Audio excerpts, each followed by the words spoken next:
Let me quickly summarize what we found out about a flower that is not of this world.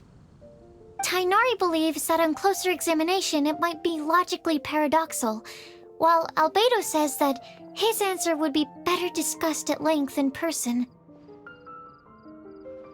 As for my answer, I think a clock in the shape of a flower would constitute one that is not of this world.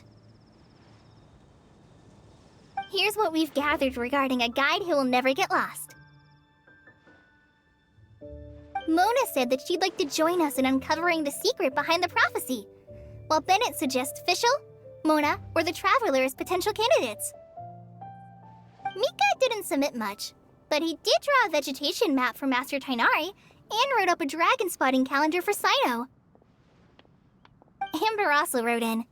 She said that she sees herself as nobody's guide, but everybody's friend.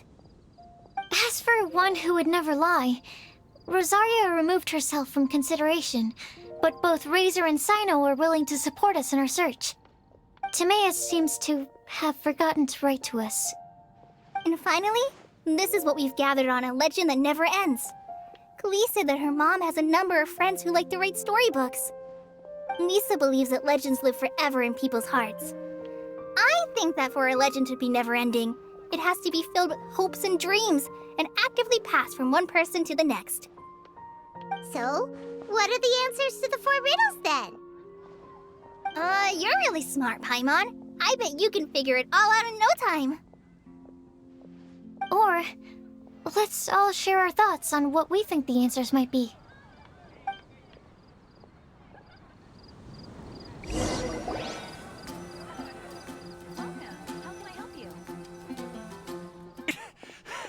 Wait for me! Oh, Timaeus! What brings you here? I'm sorry, I really am. The time just got away from me and I didn't get around to writing that letter. However, I'm happy to announce that I think I can be the one who would never lie. Huh? This is kinda sudden. Not that we don't trust you, Timaeus, but, could you elaborate a little after you catch your breath? Of course, of course. Do you still remember the time I, collaborated with a certain Miss Ying-R? Well, basically, she helped me out a lot with my research into potion making once, and, well, we've stayed in touch through letters ever since. Wait, so Ying-R is the girl from Liyue that Sucrose mentioned earlier? We always assumed you were hard at work every time we saw you at the crafting bench. So you've just been writing letters to Ying-R the whole time?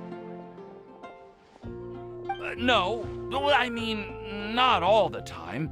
I've done some work too. And anyway, our correspondence covers a lot of serious topics, like perfumes, potions, alchemy.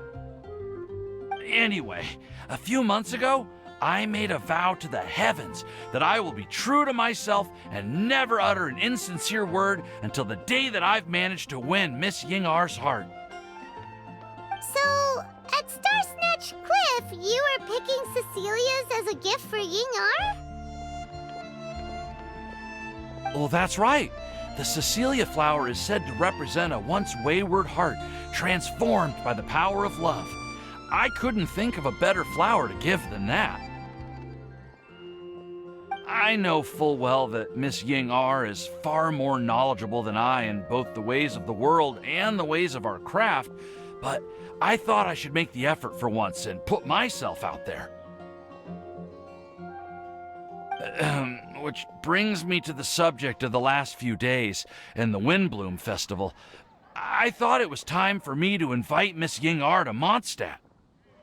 But yesterday, Albedo told me that Sucrose has been working hard to help another girl achieve her dream. Huh? And when I went to take a look at our roster, I saw that she'd done my remaining work for me. I feel incredibly guilty. I've been spending all of my time in my own fantasy world while everyone else has been bending over backwards to help other people. How could I ever hope to be worthy of Miss Ying-Ar's love if I'm so selfish? Oh, Timaeus. And that's why I've decided to join you. But then what about Ying-Ar? Yeah. Haven't you been planning this for over a month now? You said you were gonna invite her to Mondstadt.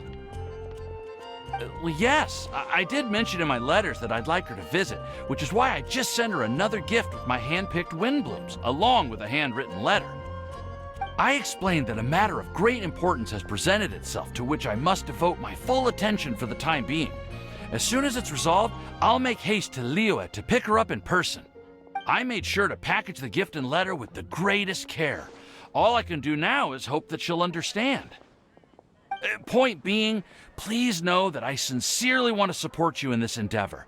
Plus, I think I'm an honest person. As far as I recall, I don't think I've told a single lie in my life. Well, you certainly convinced Paimon with that speech. Don't worry, Timaeus. We won't let your determination go to waste. Thank you, Timaeus. Thank you, everyone. I promise to do everything I can to help. Okay, so it looks like we found our one who would never lie. Great! Let's keep it up. On to the other three.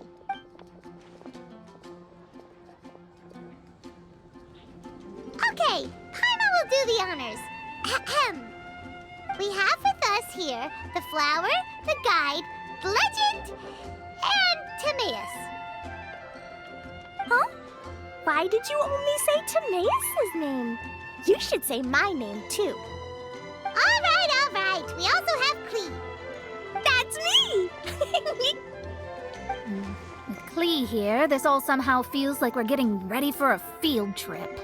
There's nothing wrong with a more relaxed atmosphere, is there? Of course. We will soon see if my hypothesis has any merit. Actually, I'm still feeling a little nervous. Me too. But weren't you all fired up just a moment ago? Yeah, you're right. Okay, let's do this. Actually, I'm a little worried too. Deep breaths. Deep breaths. I know what you're feeling. Saying anything becomes so much harder when there are so many people watching. Well, does anyone know the exact location of where we're headed, or should I do a reading on my scry glass? According to the prophecy, once we've figured out the answer, we should test it at the Lantern of Utmost Joy. Wait, but where is this lantern? Oh, we know something about that.